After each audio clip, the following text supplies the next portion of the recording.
ਸਾਲਾਂ ਨੂੰ ਵੀ ਬਾਜ਼ਾਰੋਂ ਲਿਆਂਦਾ। ਹੁਣ ਇਹਨੂੰ ਖਾ ਕੇ ਚੈੱਕ ਕਰਦੇ ਹਾਂ ਅਸੀਂ, ਵਿੱਚ ਬਦਾਮਾਂ ਵੀ ਪਾਈਆਂ, ਸੇਵੀਆਂ ਫਰਾਈ ਹੋ ਗਈਆਂ ਨੇ। ਤੇ ਬਿਸਮਿਲ੍ਲਾਹਿਰ ਰਹਿਮਾਨਿਰ ਰਹੀਮ, अस्सलाम वालेकुम। ਕੀ ਹਾਲ ਹੈ ਜੀ? ਠੀਕ ਹੋ? ਉਮੀਦ ਕਰਦਾ ਤੁਸੀਂ ਸਾਰੇ ਠੀਕ ਹੋਵੋਗੇ।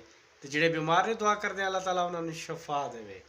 ਤੇ ਤੁਹਾਡੀਆਂ ਦੁਆਵਾਂ ਤੇ ਅੱਲਾਹ ਦੇ ਕਰਮ ਨਾਲ ਮੈਂ ਵੀ ਠੀਕ ਹੈਗਾ। ਦੁਪਹਿਰ ਦਾ ਟਾਈਮ ਹੋ ਗਿਆ ਤੇ ਚਲਦੇ ਆ ਕਿਚਨ ਵਿੱਚ ਤੇ ਕੋਈ ਚੀਜ਼ ਬਣਾਉਂਦੇ ਆ। ਭੁੱਖ ਬੜੀ ਲੱਗੀ ਹੈ ਤੇ ਕੁਝ ਚੀਜ਼ ਤਿਆਰ ਕਰਕੇ ਤੇ ਫਿਰ ਖਾਣੇ ਆ ਜੀ, ਕਿਉਂਕਿ ਖਾਣਾ ਤਾਂ ਜ਼ਰੂਰੀ ਹੈਗਾ ਨਾ। ਹਾਂਜੀ ਜੀ, ਕਿਚਨ ਵਿੱਚ ਪਹੁੰਚਿਆ ਤੇ ਕਿਚਨ ਦੇ ਵਿੱਚ ਪਤਾ ਲੱਗਿਆ ਜੀ ਪਿਆਜ਼ ਖਤਮ ਨੇ ਤੇ ਮਾਰਕੀਟ ਗਏ ਕੋ ਨਹੀਂ ਤੇ ਪਿਆਜ਼ ਲੈ ਨਹੀਂ। ਇਸ ਵਾਸਤੇ ਸਾਲਨ ਤਾਂ ਬਣਾ ਨਹੀਂ ਸਕਦੇ।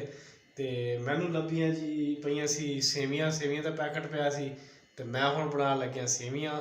ਅੱਜ ਦੁਪਹਿਰ ਨੂੰ ਸੇਵੀਆਂ ਖਾਵਾਂਗੇ ਤੇ ਸ਼ਾਮ ਨੂੰ ਫਿਰ ਅੱਲਾ ਮਾਲਕ ਦੇਖੀ ਜਾਏਗੀ। ਹਾਂਜੀ ਜੀ, ਸੇਵੀਆਂ ਫਰਾਈ ਹੋ ਗਈਆਂ ਨੇ ਤੇ ਇਹਦੇ 'ਚ ਹੁਣ ਪਾਵਾਂਗੇ ਪਾਣੀ।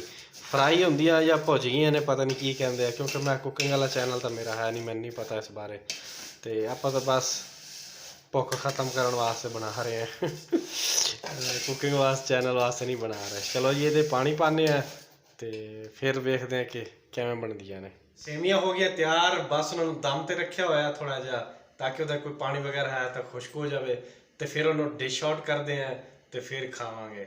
ਜੇ ਖਾਣੀ ਹੈ ਤਾਂ ਜਲਦੀ ਜਲਦੀ ਆ ਜਾਓ, ਫਿਰ ਨਹੀਂ ਕਹਿਣਾ ਕਿ ਸੁਲਾ ਨਹੀਂ ਮਾਰੀ। ਤੇ ਬਾਕੀ ਕਿਵੇਂ ਪੱਕੀਆਂ ਨੇ ਉਹ ਚੈੱਕ ਕਰਾਂਗੇ ਤਾਂ ਪਤਾ ਲੱਗੇਗਾ। ਉਮੀਦ ਤਾਂ ਹੈ ਵੀ ਠੀਕ ਨੇ, ਸ਼ਕਲ ਸੂਰਤ ਖੁਸ਼ਬੂ ਤਾਂ ਅੱਛੀ ਆ ਰਹੀ ਹੈ। ਬਾਕੀ ਦੇਖੋ ਜੀ ਕੀ ਬਣਦਾ। ਹਾਂਜੀ ਜੀ, ਸੇਵੀਆਂ ਡਿਸ਼ ਆਊਟ ਹੋ ਗਈਆਂ। ਡਿਸ਼ ਆਊਟ ਹੀ ਕਹਿੰਦੇ ਆ ਨਾ, ਕਿ ਪਤਾ ਨਹੀਂ ਕੀ ਕਹਿੰਦੇ। ਚਲੋ ਆਪਾਂ ਆਪਣੀ ਜ਼ੁਬਾਨ ਕਹਿੰਦੇ, ਯਾਨੀ ਕਿ ਪਲੇਟ ਦੇ ਵਿੱਚ ਸੇਵੀਆਂ ਕੱਢ ਲਈਆਂ ਨੇ। ਵੈਸੇ ਮੇਰੇ ਖਿਆਲ ਡਿਸ਼ ਆਊਟ ਹੀ ਕਹਿੰਦੇ ਨੇ। ਪਲੇਟ ਦੇ ਵਿੱਚ ਸੇਵੀਆਂ ਕੱਢ ਲਈਆਂ ਨੇ ਤੇ ਬੜੀਆਂ VIP ਲੱਗ ਰਹੀਆਂ ਨੇ। ਤੇ ਆਹ ਚੈੱਕ ਕਰੋ ਜੀ, ਆਹ ਦੇਖੋ ਜੀ। ਤੇ ਹੁਣ ਇਹਨੂੰ ਖਾ ਕੇ ਚੈੱਕ ਕਰਦੇ ਹਾਂ ਅਸੀਂ, ਵਿੱਚ ਬਦਾਮਾਂ ਵੀ ਪਾਈਆਂ ਨੇ। ਆਏ ਹਾਏ ਹਾਏ, ਸ਼ਕਲ ਸੂਰਤ ਤਾਂ ਸਹੀ ਹੈ। ਤੇ ਚੈੱਕ ਕਰਦੇ ਹਾਂ ਜੀ ਕਿਵੇਂ ਬਣੀਆਂ ਨੇ।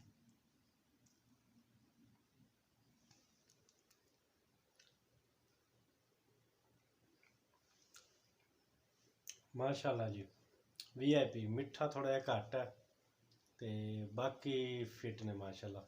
ਚਲੋ ਜੀ, ਜ਼ਿੰਦਗੀ ਦਾ ਪਹਿਲਾ ਤਜਰਬਾ ਸੇਵੀਆਂ ਬਣਾਉਣ ਦਾ, ਤੇ ਸੇਵੀਆਂ ਵੀ ਅਸੀਂ ਬਣਾ ਲਈਆਂ ਅੱਜ ਮਾਸ਼ਾਅੱਲਾ ਜੀ। ਤੇ ਇੰਟਰਨੈਸ਼ਨਲ ਕੁੱਕ ਬਣ ਗਏ ਆ। ਦੇਗਾਂ ਵੀ ਪਕਵਾਉਣੀਆਂ ਤਾਂ ਰਾਬਤਾ ਕਰ ਲਿਓ। ਸਹੀ ਹੈ। ਸ਼ਾਮ ਦਾ ਖਾਣਾ ਵੀ ਅੱਜ ਬਾਹਰੋਂ ਲਿਆਂਦਾ, ਕਿਉਂਕਿ ਪਿਆਜ਼ ਕੋ ਨਹੀਂ ਸੀ, ਸਾਲਨ ਕੋ ਨਹੀਂ ਬਣਾਇਆ। ਤੇ ਸਾਲਨ ਪਹਿਲੇ ਘਰ ਪਕਾਈ ਦਾ, ਰੋਟੀ ਤਾਂ ਵੈਸੇ ਬਾਹਰੋਂ ਲਈ ਦੀ ਹੈ। ਤੇ ਅੱਜ ਸਾਲਨ ਵੀ ਬਾਹਰੋਂ ਲਿਆਂਦਾ। ਆ ਦੇਖੋ ਜੀ, ਸਾਲਨ ਵੀ ਬਾਜ਼ਾਰੋਂ ਲਿਆਂਦਾ। ਤੇ ਹੁਣ ਸ਼ਾਮ ਨਾਈਟ ਦਾ ਖਾਣਾ, ਸੌਰੀ ਰਾਤ ਦਾ ਖਾਣਾ ਖਾਵਾਂਗੇ ਤੇ ਫਿਰ ਸੋਵਾਂਗੇ। ਇੱਥੇ ਕਰਦੇ ਹਾਂ ਅੱਜ ਦੀ ਵੀਡੀਓ ਦਾ ਐਂਡ। ਉਮੀਦ ਕਰਦਾ ਅੱਜ ਦੀ ਵੀਡੀਓ ਅੱਛੀ ਲੱਗੀ ਹੋਵੇਗੀ। ਅਗਰ ਅੱਛੀ ਲੱਗੀ ਤਾਂ ਮੇਰੇ ਚੈਨਲ ਨੂੰ ਸਬਸਕ੍ਰਾਈਬ ਕਰੋ ਤੇ ਮੈਨੂੰ ਦਿਓ ਇਜਾਜ਼ਤ। ਅਗਲੀ ਵੀਡੀਓ ਤੱਕ ਅੱਲਾ ਹਾਫਿਜ਼।